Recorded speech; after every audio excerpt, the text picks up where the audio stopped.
guys, Miss Quiltrick here for today's daily reading. As you can guess, I am reading Little Red Riding Hood today. And this version of Little Red Riding Hood is written by Lari and it's illustrated by Celia Choffrey. Once upon a time, a little girl wanted to visit her granny in the forest. She wrapped herself in the new red cloak Granny had sewn for her, then picked up her basket.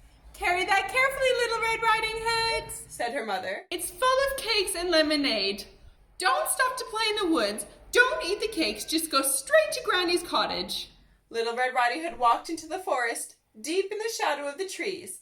She felt like the only person there. She clutched the basket and walked in the middle of the path. Then she heard a voice. "Hello, little girl." She wasn't alone at all. She turned around and saw a handsome wolf leaning against the tree. The wolf smiled, showing his long white teeth. "Where are you off to, my dear?" "I'm taking cakes to my granny. Would you like a bite?" She showed him the cakes in the basket. "No, thank you. I don't eat He cake." smiled again. Do you have far to go? Where's your granny's house? "She lives in the middle of the forest in a clearing with a river running behind the cottage.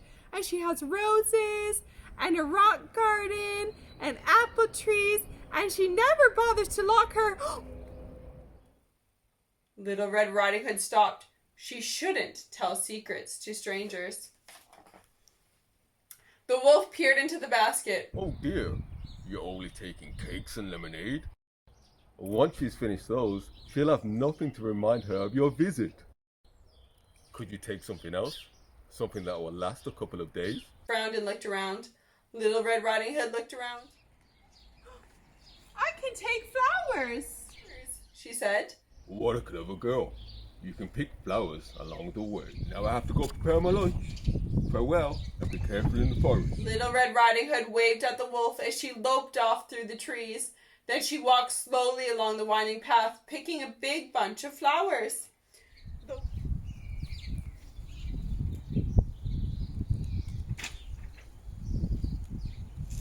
The wolf ran through the forest towards a small cottage. He didn't stop to pick any flowers at all, so he got to Granny's cottage before Little Red Riding Hood. The wolf knocked on the door. A creaky voice called, "Who's that?" "It's your sweet little granddaughter," sang the wolf in a high voice. "I've brought you some cakes. Can I come in?" Come in, my dear. The door's open as usual." The wolf opened the door very quietly and stepped inside. The wolf bounded up to the bed, opened his mouth wide, and swallowed Granny in one big gulp. Ah! She vanished right into his belly, slippers and glasses and all. The wolf burped and rubbed his belly. Then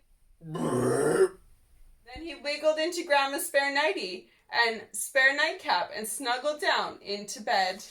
Little Red Riding Hood stepped through the open door. "Hello, Granny!" She put the flowers in a vase, put the cakes on a plate, then opened the curtains. When she saw Granny in the sunlight, she said, "Granny, what big hands you have!" Oh, the better to hug you with. The wolf whispered. She opened the window. When she saw a breeze ruffle Granny's hairy ears, she said,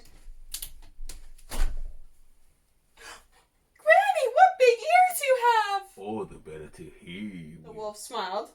She lit the fire. When she saw Granny's face in the firelight, she said, "Granny, what big eyes you have!" Oh, the better to see you with. The wolf chuckled. Little Red Riding Hood carried the cakes over the bed. When Granny grinned, she said, Granny, what big teeth you have!" Oh, the better to eat you with. The wolf opened his mouth wide and swallowed Little Red Riding Hood in one big gulp. She vanished right into his belly, cloak and pigtails and all. The wolf burped, rubbing his belly, and lay back down. The wolf was full of Granny and full of Little Girl, and the bed was warm and soft. Soon he began to snore. The hunter tracking animals in the forest heard the snore. That sounds like a wolf, he thought. He followed the sound to Granny's cottage, looked through the window, and saw the wolf with his bulging belly snoring on the bed. I wonder what that wolf has eaten today, Thought the hunter. His belly looks enormous. The hunter tiptoed into the cottage and used his knife to cut the wolf's belly wide open. Out came Little Red Riding Hood, coughing and spluttering. Out came Granny, sneezing and sniffling. Achoo! Achoo! Achoo! The wolf was still snoring. Little Red Riding Hood thanked the hunter. Let's make sure that wolf never eats anyone else. She ran out to the garden and dug up 7 heavy stones, which she pushed into the wolf's empty belly. She stitched the wolf up with some thread she found in Granny's work basket. Then the hunter, Little Red Riding Hood, and Granny hid behind the curtain. The wolf woke up. He stretched and burped and scratched. Then he grabbed a bottle of lemonade and gulped it down.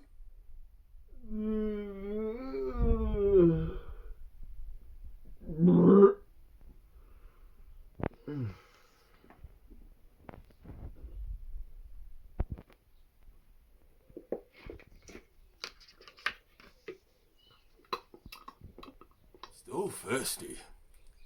That granny must have been too salty. He grabbed the other bottle and gulped it down.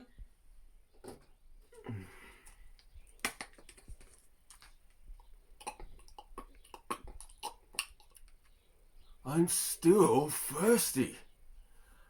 That little girl must have been too sweet.